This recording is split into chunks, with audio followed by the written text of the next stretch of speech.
The design brief for Ghost came to the studio with hundreds of pages of our customers' insights. We kind of refined and distilled it down to this concept of what is post-opulence. And what do I mean? It's about refinement, about reduction, about simplicity. It was about something that doesn't shout at you, but it whispers. We were pursuing this minimalist aesthetic. That was our absolute objective.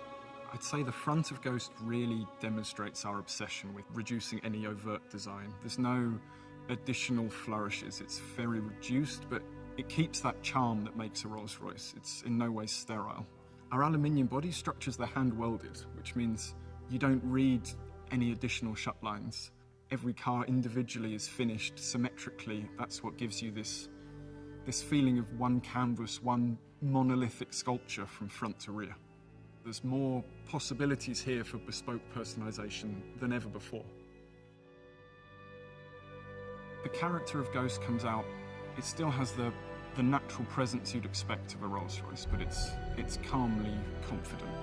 Part of this presence and assertiveness comes through the proportion. We've widened Ghost, and you read this immediately because it's framed by these sharp vertical bow lines which meet this angular light graphic, so it's completely framing the face. We wanted Ghost to have this unique ambience because there's not lots of features, but it should have that character, that spirit should come through. And we discovered we could achieve that with light, so actually behind the veins of the grille there's a subtle illumination. Actually we fine-tuned the shapes and even brushed the back of every vein, that you just get this subtle glow, that it removed any sense of anything ever being sterile. It should always have this warmth of a Rolls Royce, this gentle glow. We want to give you that subtle message that this is a car to be driven and a car to be driven in. There's no heavy focus on the rear door or the front door. If you look at them, they're almost equal. We're letting you know almost subconsciously when you walk up to the car that whether you sit in the front or the back of Ghost, you're going to have that great Rolls-Royce experience. The rear of Ghost, it continues this yachting analogy. It's resolved in a taper from all sides, and this is how we create that sense of motion. And the focus point is the Rolls-Royce rear lamp. This simple red square ring has become a tenet of modern Rolls-Royce design. But here we've modernised it. It's actually leant forwards a little bit. It's more three-dimensional than ever before.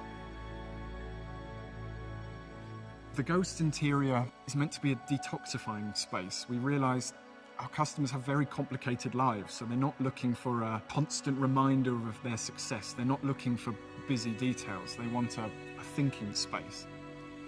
We found trying to do this actually makes it incredibly complicated, but for our craftspeople, the challenges are even greater.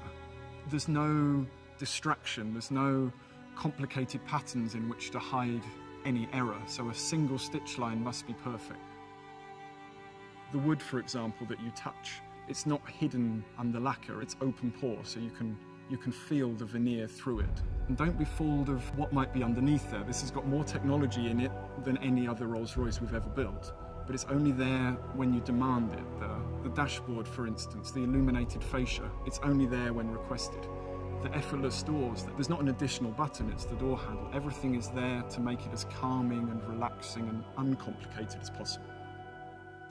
Henry Royce said that small things make perfection, but that perfection is no small thing. And we discovered that really holds true today. This philosophy of post-opulence, this philosophy of refining to every detail is what should make it timeless.